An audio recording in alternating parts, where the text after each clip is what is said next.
Welcome to Big Boy Crypto. My name is Ben. Today, we're going to take on another episode of Hung Like Jung, where we check out Brian Jung, try to figure out how great are his picks. I'm not a financial advisor. I will tell you, he did a lot better with this video. I think he's stepping his game up. He realizes he can't give 97 coins. He's only got to give 6 here. And he gives some big winners here, and they're up big time since he posted this.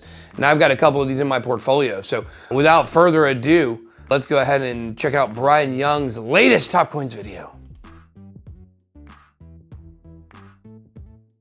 Now, Aero has still pumped, but I still think there is much longer ways to go. And I'd say right now, this is probably one of the better buying opportunities, just knowing that $2 is another level that I expect us to test rather soon. Aerodrome is the main liquidity DEX for all of Base and what they're doing. But seeing the potential that there is within the space and seeing just how further Base is getting developed, if I could sell everything and I would just keep one coin, this would still be that. Right after we saw Aerodrome and Base really developing, and then it started to crawl all over crypto Twitter just a few months later, this is around the time where we've seen Base meme coins begin to pump, and they pumped hard. Few examples: Toshi. We mentioned this project way earlier on for the month of March, and even right now it's consolidating at a fair range. Now, the market cap of Brett is still at about $500,000. Toshi is sitting at under 200 million, and the one meme coin that I think is doing a better job than all of them, they're so active on social media, they were a fair launch, is called Normie. Either way, out of all the meme coins that exist, if I were to choose one to hit that $1 billion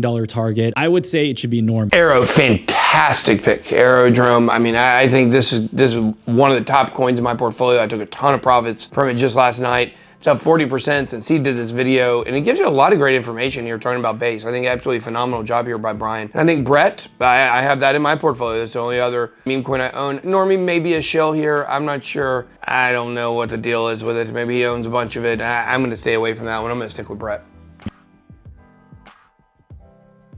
There's one specific meme coin that is incredibly special called Deen. It's disguised as a meme coin, but in reality, they provide liquidity to some of these other Base-related projects. They are not under the scrutiny and the definition of being a security under US federal law. This is because meme coins, by definition, aren't equity securities because the ownership of a meme coin doesn't correspond with ownership in any entity or a share of the profits or revenues of a business venture. Meme coins also aren't debt securities because they don't provide any sort of yield on a borrowed asset, and meme coins aren't transferable shares because meme coins do not represent a share in anything or a right to anything either. But when you use a meme coin as liquidity and it's used for a variety of different good solid projects, we can see even more longevity and exposure with those individual projects. So what are those projects? A majority of them are decentralized social media plays. The most popular one is called Warpcast. Think of Warpcast just as crypto Twitter with their own app. It's Twitter, it's decentralized, and it's made on the blockchain. It's pretty much just like Twitter, except crypto version of it. Underneath the umbrella, we have Dracula app. This is like the Web3 version of TikTok. So you post a whole bunch of short videos here,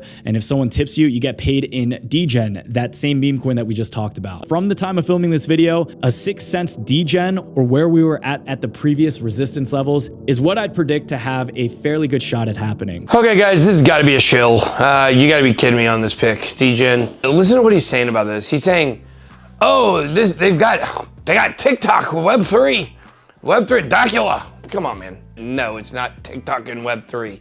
Nobody's using that stuff. Nobody's using Deen. There's a great ecosystem. Nobody's using it. This is a show. I don't see any way that he's not really heavily invested in this one or in on the private sale or something. He literally just went on to explain to you how meme coins are not securities. And he's used an article trying to use that as a fact. That's opinion. Nobody knows what a security is in crypto. No one.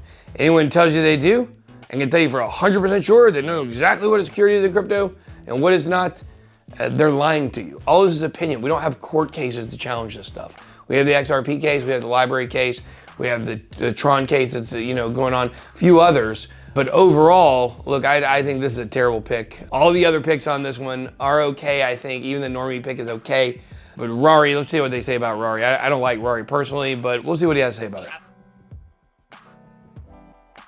I'm very bullish on NFTs. Rarible is an NFT exchange marketplace. Over a week ago, they announced their partnership with Base. You can mint and trade Base NFTs on their site. And if I just go onto the homepage of Rarible, you'll see everywhere that their Base partnership is now live. If Rarible is able to do what they did in the first bull run, which I think with the Base partnership and all the money that they're raising, they fully have the potential to do so with, we could see Rarible going to 50, 70, or even at the highest, $100 during the peak of this cycle. Okay, Brian, you sold me. I hate Rarible. I really hate Rari. They were real dicks to me when I first started creating NFTs. I was the number one seller on Rarible for months back in 2020.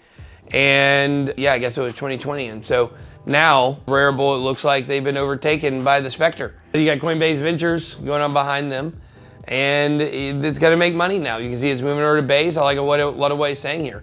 So I think most of these picks were good. I would have graded these picks very, very good already, but I've already actually ran the numbers on these, and I can tell you that Brian has upped his score tremendously. With these picks today, we have respectively 30% gains for Aero, 40% gains for Toshi, 15% for Brett, Normie 35%, Deen, the current price is up 12%. So Deen is the lowest performer out of this group. The market has bounced back pretty hard today. So I wonder what would have happened if I did this video yesterday. His last video up as well. He was at only at 2% gains. Well, he had some big pumpers as Aero has really been helping out his portfolio, and ZYN, I don't know what that thing is. I don't remember. And then Whiff also moving pretty big, and Well, a coin Brian convinced me to buy. I did buy Well. It is in my portfolio now, and it is well within my soul that Brian Jung has finally made it off of the bottom basement dwellers for the S tiers. I'm not gonna tell you exactly where he's gonna rank right now because it could change before Sunday, but it does look like he's probably moving up to the B tier at least. So congrats to getting out of the basement. Well, I mean, Crypto Banner's all the way in the basement. But Brian Jung was down pretty low, but now it looks like he is doing pretty well. So super excited to see that. All right, guys, let me know what YouTubers do you want me to grade next? Drop them down below in the comments.